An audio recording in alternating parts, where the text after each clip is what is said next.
Firstly congratulations జీబ్రాకి blockbuster success. And అలాగే blockbuster అంటే గుర్తొచ్చేది డిజ్నీ అనమాట. ఆల్ ఏజ్ గ్రూప్స్కి అందరికీ చేరువుగా, వరల్డ్లో అందరికీ చేరువుగా ఉంటుంది. అలాంటిది డిజ్నీ ఎంట్రీ ఎలా అనిపించిందండి మీకు? వాయిస్ ఎంట్రీ ఎలా అనిపించిందండి? అందరికీ నమస్తే అండి. ఆలి అన్న అన్నట్టు నేను నాకు ఫస్ట్ సుప్రసాద్ గారు ఇలా అడిగితే నేను ఫస్ట్ కాల్ చేసింది ఆలి అన్నకే.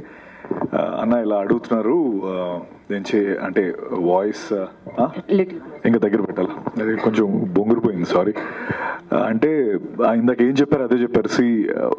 ఒక 200 years లేకపోతే ఇంకా ఎక్కువ మనం ఉన్నా లేకపోయినా మన వాయిస్ డిజ్నీ లైబ్రరీలో ఉండడం అనేది ఇట్స్ ఎ గ్రేట్ అచీవ్మెంట్.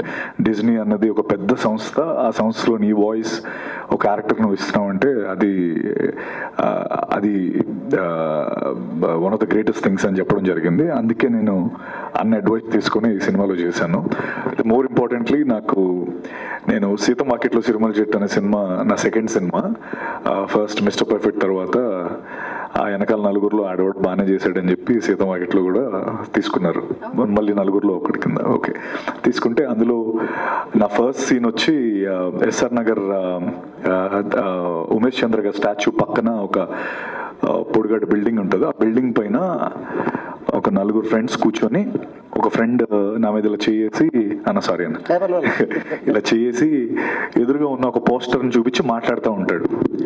అలా చేసిన ఆయనే మహేష్ బాబు, నా పైన మహేష్ బాబు గారు నా మీద అలా చేస్తే నేను అనుకున్నా ఈ సీన్ అసలు, ఎందుకంటే నా సెకండ్ సినిమా ఒక సూపర్ స్టార్ మహేష్ గారు నా మీద చేస్తే నాకు క్లోజ్ పెట్టారు మా ఇద్దరికి, ఎందుకంటే ఇది నేను, ఇది మహేష్ గారు. అసలు నా ఆనందానికి అసలు అవధులు లేవు. ఆ టైంలో చేసి అసలు చేయమని చెప్పలే, ఈయనే దాన్ని ఒక ఇంప్రూవైజ్ చేశారు. అసలు అందరికీ చెప్పేసాను ఊరంతా, అసలు మహేష్ గారు నా మీద చేశారు, సీన్ అదిరిపోతుంది అని చెప్పి.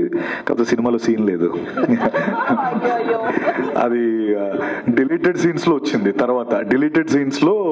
తర్వాత సినిమా హిట్ అయిన తర్వాత రిలీజ్ చేసిన దాంట్లో ఉండింది, సినిమాలో లేకపోయింది. ఐ థింక్ అలా స్టార్ట్ అయిన నాది ఫస్ట్ డే షూటింగ్. అది మహేష్ సార్తో అలా స్టార్ట్ అయిన తర్వాత సర్లే నీకెవర్లో చిన్న రోల్ చేశాను. అండ్ ఇలా సార్తో పాటు టాకా అనే క్యారెక్టర్కి వాయిస్ ఇవ్వడం, I feel very very happy. And I think అన్నట్టు హ్యూమన్స్కి ఇవ్వడం వేరు, ఇలా యానిమల్ క్యారెక్టర్స్కి ఇవ్వడం వేరు. నాకెందుకు ఆనెస్ట్గా చెప్పాలంటే, నేను దీని తర్వాత డిస్కవరీ ఛానల్ మామూలుగా యూజువల్లీ నేను నైట్ అయ్యేటప్పటికి ఈ చంపుకోడలు నరుక్కోడలు ఎక్కువ చూస్తూ ఉంటాను, ఈ యానిమల్స్వి.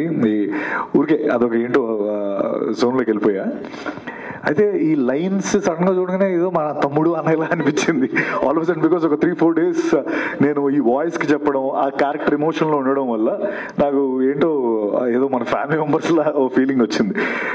So that was the impact line Mufasa created. And glad నా వాయిస్ ఈ సినిమా. అండ్ ఇంకొక కోఇన్సిడెన్స్ ఏంటంటే టాకా క్యారెక్టర్ అది.